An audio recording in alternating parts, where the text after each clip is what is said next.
අද වීඩියෝෙන් අපි කතා කරන්නේ HTML ලැංග්වේජ් එක ගැන. අපි සාමාන්‍යයෙන් අපේ এডুকেෂනල් වර්ක්ස් ඊට පස්සේ එන්ටර්ටේන්මන්ට්ස් මේ වගේ ගොඩක් වැඩවලට වෙබ්සයිට්ස් අපි යූස් කරනවා. එතකොට මෙන්න මේ වෙබ්සයිට්ස් හදන්න යූස් කරන ලැංග්වේජ් එකක් තමයි HTML කියලා කියන්නේ. හරි, එහෙනම් අපි දැන් HTML ගැන ඉගෙන ගමු. HTML කියන්නේ මොකක්ද? HTML කියලා කියන්නේ Hypertext Markup Language කියන එක. ඔයාලට පේනවා මෙතන Hypertext Markup Language කියන එකේ මේ first letter එක use කරලා තමයි මෙන්න මේ HTML කියන word එක නිර්මාණය වෙලා තියෙන්නේ. එතකොට මේ HTML language එකෙන් කරන්නේ අපි website එකක structure එක කොහොමද එන්න ඕනේ කියන එක describe කරන එක. දැන් example එකක් විදිහට ගත්තොත් මෙතන ඔයාලට පේනවා මම මේ website එකක ස්ක්‍රීන්ෂොට් එකක් අරගෙන තියෙනවා. මේ වෙබ්සයිට් එක දිහා අපි බැලුවොත් මෙතන ඔයාලට පේනවා මේ වෙබ්සයිට් එකේ සෙන්ටර් වෙන්න සර්ච් බොක්ස් එකක් තියෙනවා, තව ටෙක්ස්ට් වගේක් දීලා තියෙනවා. ඒ වගේම තව මෙතනත් සර්ච් බොක්ස් එකක් දීලා තියෙනවා. ඊට පස්සේ අයිකන්ස් තියෙනවා. මේ ඊට පස්සේ බෑග්ග්‍රවුන්ඩ් ඉමේජ් එකක් දාලා තියෙනවා. මෙන්න මේ විදිහට මේ වෙබ්සයිට් එක නිර්මාණය කරපු විදිහක් තියෙනවා. අන්න ඒ විදිහට වෙබ්සයිට් එක එන්න ඕනේ කියන එක describe කරන එක තමයි අපි HTML වලින් කරන්නේ. හරි, එතකොට අනිත් දේ තමයි HTML කියලා කියන්නේ programming language එකක් නෙමෙයි. ඔයාලා programming languages ගැන අහලා ඇති. අපි පාවිච්චි කරන softwares වගේ දේවල් නිර්මාණය කරන්නේ අපි මේ programming languages වලින්. JavaScript, Python, C++, Java, C මේ විදිහට programming languages ගොඩක් තියෙනවා. නමුත් අපි මේ HTML කියන language එක programming language එකක් විදිහට අරගන්නේ නැහැ. එතකොට අනිත් දේ තමයි මේ HTML language එක ගත්තාම HTML language එකේ තියෙනවා HTML tags. tags කියන එකට අපි කියනවා මේ උසුලන කියලා. මේ tags කියන ඒවා පාවිච්චි කරලා තමයි අපි අපේ website එක build කරන්නේ. එතකොට දැන් ඔයාලට මෙතන පේනවා මම මේ විදිහේ tags ටිකක් ලියලා තියෙනවා. ඔයාලට පේනවා මම මේ විදිහට angle brackets use කරලා මෙතන HTML කියලා ලියලා තියෙනවා. ඊට පස්සේ මෙතන head, ඊට පස්සේ ආයෙත් head කියලා තියෙනවනේ, body, ඊට පස්සේ ආයෙ HTML කියලා තියෙනවා. එතකොට අපි HTML පාවිච්චි කරලා වෙබ්සයිට් එකක් හදනකොට මෙන්න මේ tags ටික අනිවාර්යෙන්ම අපි පාවිච්චි කරන්න ඕනේ. මීට අමතරව තව tags ගොඩක් තියෙනවා. ඒව ගැන අපි ඉස්සරහට කතා කරමු. එතකොට දැන් ඔයාලට පේනවා මම මේ ලියලා තියෙන tags ගත්තාම ඒ ඔක්කොම මම simple letters වලින් තමයි ලියලා තියෙන්නේ. හැබැයි ඔයාලා මතක තියාගන්න දේ තමයි මේ HTML tags ගත්තාම ඒවා case sensitive නැහැ. හරිද? ඒ කියන්නේ ඒවා capital වුණත් simple වුණත් කිසිම ප්‍රශ්නයක් නැහැ මෙන්න මේ HTML tags. හරිද? හරි. එතකොට දැන් ඔයාලට පේනවා මෙතන මම head එක කියලා කොටසක් දීලා තියෙනවා. ඒ වගේම body එක කියලා කොටසක් දීලා තියෙනවා. වෙබ්සයිට් එකක තියෙන ප්‍රධානම කොටස් දෙකක් තමයි එතකොට මේ head එක කියන්නේ සහ body එක කියන්නේ. එතකොට අපි අපේ වෙබ්සයිට් එක කොහොමද එන්න ඕනේ කියන ඒ tags ඔක්කොම අපි පාවිච්චි කරන්නේ මෙන්න මේ body කියන tag එක කියන්නේ මේ body කියන tags ටික අතරේ තමයි අපිට අවශ්‍ය අනිත් හැම tag එකක්ම අපි පාවිච්චි කරන්නේ. HTML tags ලියන විදිහ ගත්තාම අපි අනිවාර්යයෙන්ම මෙන්න මේ angle bracket එකක් මේ tag එකක් දාන්න අනිවාර්යයෙන්ම use කරනවා. එතකොට ඒ brackets දෙක ඇතුලේ තමයි අපි අපේ tag එක ලියන්නේ. ඊට පස්සේ අනිත් එක තමයි අපි මේ tags ගත්තාම ඒවා pairs විදිහට තමයි තියෙන්නේ. කියන්නේ යුගල් විදිහට තමයි තියෙන්නේ. දැන් මෙතන ඔයාලට පේනවා B කියලා tag එකක් තියෙනවා. අපි මේකට bold tag එක කියලා කියනවා. ඔයාලා දන්නවා ඇති bold වෙනවා කියන්නේ මොකක්ද කියලා. එතකොට මේ B කියන tag එක ගත්තාම මේක ඔයාලට පේනවා මම brackets ඇතුලේ B ලියලා තියෙනවා. ඒ වගේම ඊට පස්සේ මෙන්න මෙතන slash එකක් දාලා තියෙනවා B අකුරට ඉස්සරහයි. එතකොට මෙන්න මේ විදිහට අපි මේ විදිහට අපි tag එකක මේ විදිහට bracket එක ඇතුලේ පළවෙනියට මෙතන දැන් HTML කියලා ලියලා තියෙනවා. මෙන්න මේ විදිහේ tag එකකට අපි කියනවා start tag එකක්. එහෙමත් නැත්නම් opening tag එකක් කියලා. එතකොට මෙන්න මේ වගේ එකකට අපි කියනවා close tag එකක් කියලා. එතකොට මෙතනත් එහෙමයි. මේක start tag එක, මේක close tag එක. හරිද? හරි.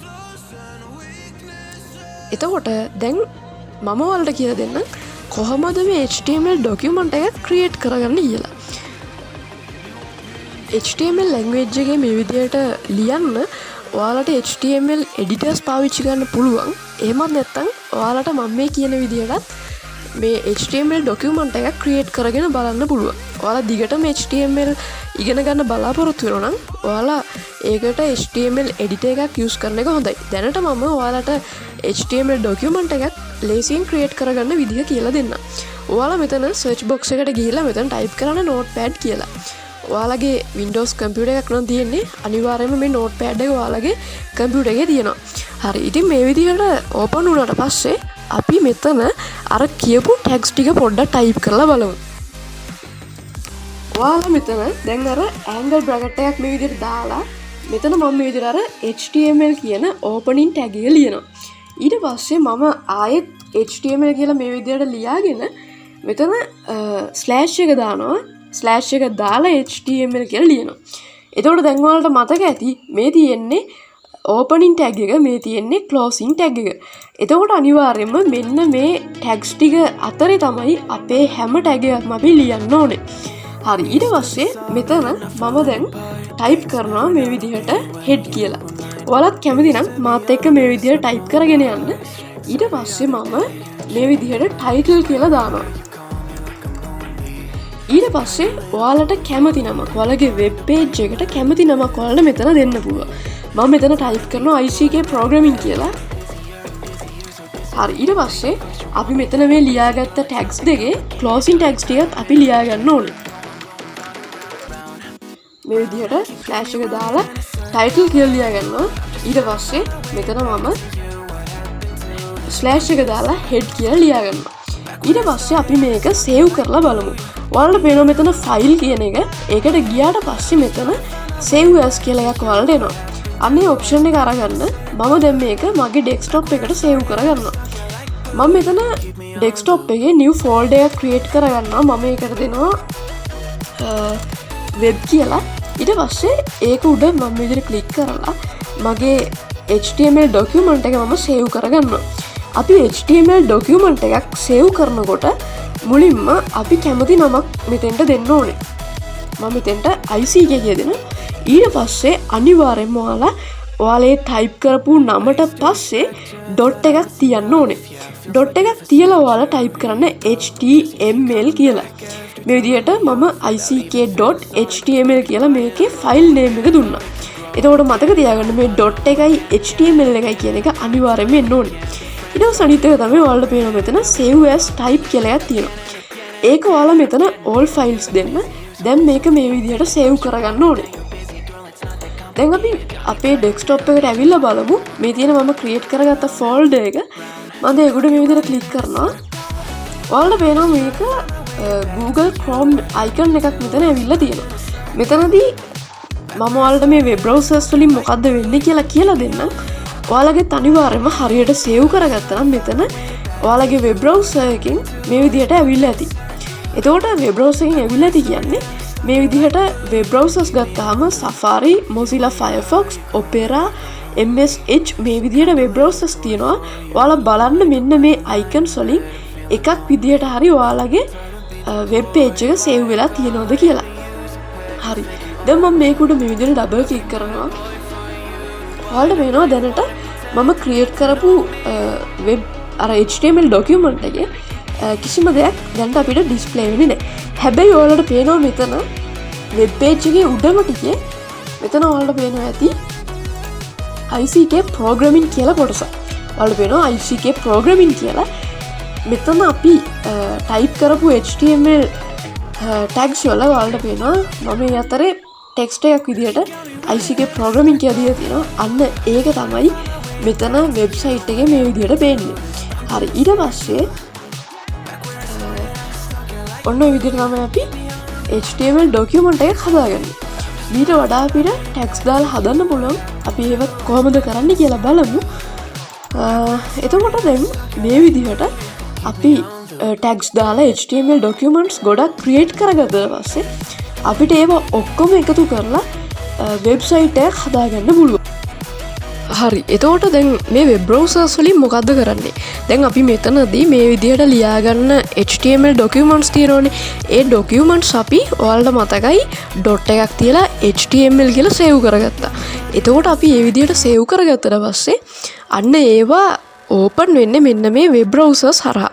ඒ කියන්නේ අපි ලියන HTML ඩොකියුමන්ට් එකක් අපිට ඩිස්ක්‍රයිබ් කරගන්න ඕන නම් අනිවාර්යයෙන්ම වෙබ් බ්‍රවුසර් එකක් අවශ්‍ය වෙනවා. එතකොට වෙබ් බ්‍රවුසර්ස් වර්ග තියෙනවා Google Chrome, Safari, Mozilla Firefox, Opera, mSage මේ විදිහට ඕනේ තරම් වෙබ් බ්‍රවුසර්ස් තියෙනවා. එතකොට මීටත් වඩා වෙබ් බ්‍රවුසර්ස් තියෙනවා. සාමාන්‍යයෙන් ලෝකේ ප්‍රසිද්ධම වෙබ් බ්‍රවුසර්ස් ටික තමයි මේවා. ඉතින් ඔයාලට කැමති වෙබ් බ්‍රවුසර් එකක් මේකට යූස් කරන්න පුළුවන්. ඉතින් මේ විදිහට අපි ලියාගන්න HTML ඩොකියුමන්ට්ස් අපිට එකතු කරලා මම කිව්වා වෙබ්සයිට් එකක් හදාගන්න පුළුවන් කියලා.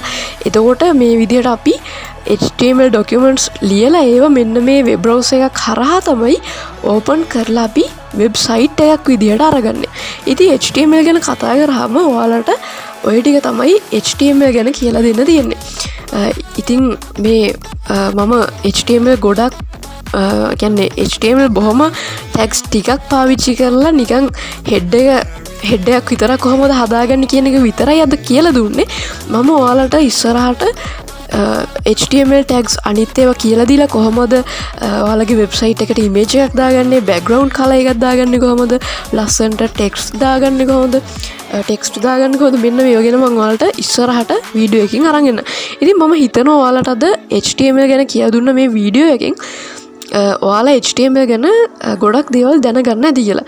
ඉතින් ඔයාලට මොකක් හරි ප්‍රශ්නයක් තියෙනවා නම් පල්ලෙහා කමෙන්ට් එකක් දාන්න, මම ඔයාලට රිප්ලයි කරන්න. ඉතින් අද වීඩියෝෙන් කතා කරපු දේවල් තේරෙන ඇති කියලා හිතනවා. හම්බ වෙමු තවත් අලුත් වීඩියෝ එකකින්.